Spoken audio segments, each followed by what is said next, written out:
नमस्कार संघर्ष टीवी स्वतंत्र प्रतिनिधि मु प्रमोद कुमार परिडा। आज होची विश्व पखाल दिवस। यह अवसर में सारा ओडिशा रे विभिन्न स्थान मानकर मध्य पखाल दिवस पालन करा जाउथिया बेले आमे आज पहुंचुछु एभली एक स्थान रे जोटी एक नियारा ढंग रे पालन करा जाउछि ए पखाल दिवस।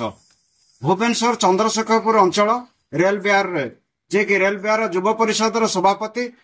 तथा साहित्यिक एवं समाजसेवी प्रत्युष मंज बासभवन आम आसतु देखा बासभवन को पहुंचुଛୁ बर्तमान आसतु देखा किभଳି रही पखाल दिवस किभଳି भाव पालन कर आयोजन कर देखिपारे बर्तमान आम घरे पहुंचुଛୁ बर्तमान देखिपारे अनेक अतिथि अच्छा पखाल दिवस किभଳି भाव पालन कर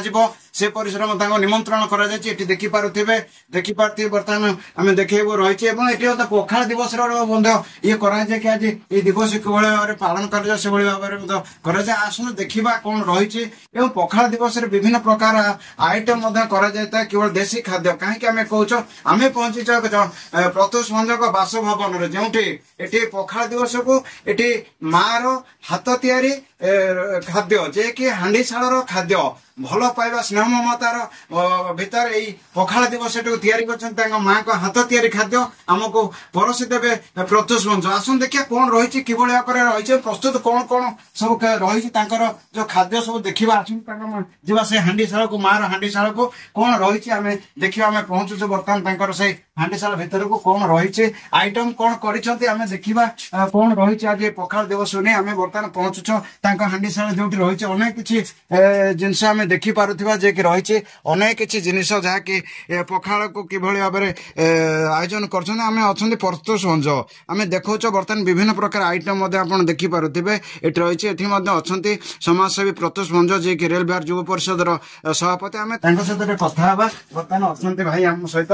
कौन कहे भाई भाई पखाल दिवस अवसर कौन कहे कौन आयोजन रही कौन कहे प्रथमतः पखाल दिवस आपण मान समस्त को अनेक अनेक शुभेच्छा और अभिनंदन। पखाल आज केवल ओडिशार खाद्य नुहे ताहा आज सारा विश्व आदृत लाभ कर विभिन्न देश मानक पखाल चली पखाल खाइले देह मन शांति हुए बर ठंडा हुए मन आनंद लगे फूर्ति लगे सब बेले पखाल खाइले देहर कौन रोग हुए महाप्रभु जगन्नाथ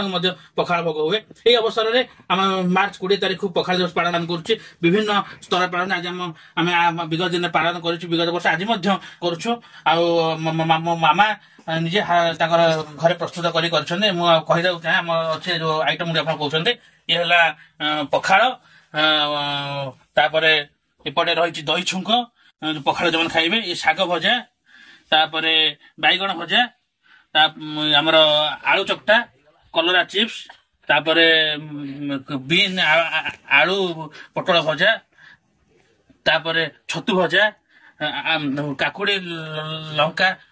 आमर लेंबू तापरे कंचा लंका तापरे एपटे आमर बड़ी चूरा तापरे एपटे धनिया पुदीना चटणी एपटे पणस चिप्स ये भाव आज आयोजन कर विशिष्ट अतिथि मान राजनेता सांबादिक साहित्यिक बहुत खुशी जे एथर विश्व पखाल दिवस अवसर रे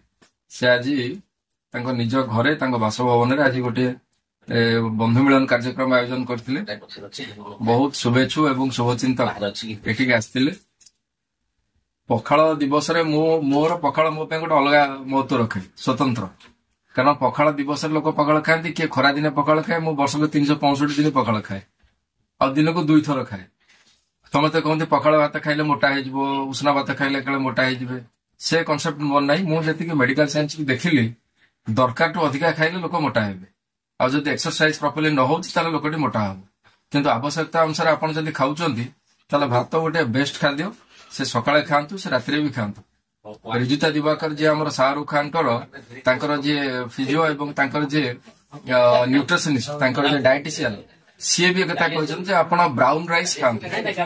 माने उषुना भात अरुआ भात नुहे उषुना भात ब्राउन राइस दिन को 2 थर खातु किसी असुविधा नहीं